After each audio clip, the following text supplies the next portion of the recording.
مردی دوریدگری بود که زن خیلی زیبایی داشت. پادشاه مجذوب زیبایی او شده بود.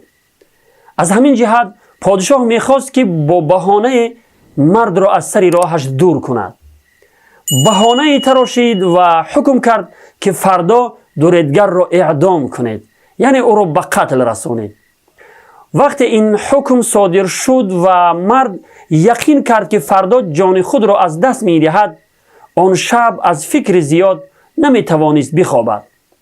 همسر این مرد که خیلی پارسا و پاکدامن و زنی با خدا بود گفت: به الله توکل کن و مثل هر وقت بخواب، زیرا هر کسی که به الله توکل کند الله برایش کافی و بسنده است.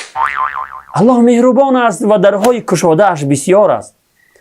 سخنان همسرش آرامش بر قلبش ایجاد کرد و با خیال راحت خواب کرد. خواهران عزیز، عبرت بگیرید. در همه حال برای شوهرانتان مایه آرامش باشید. خداوند در قرآن می‌فرماید که زن مایه آرامش است.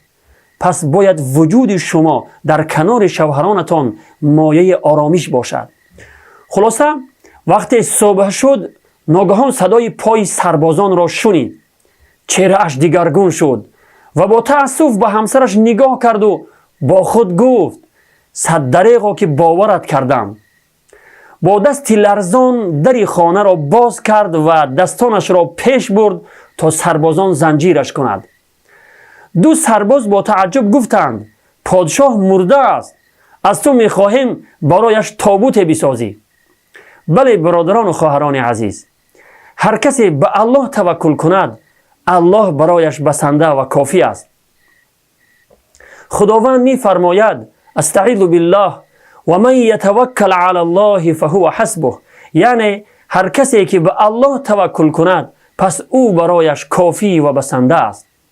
پس در هر کاری به الله توکل کنید. یقین داشته باشید که الله برای ما و شما بسنده و کافی است.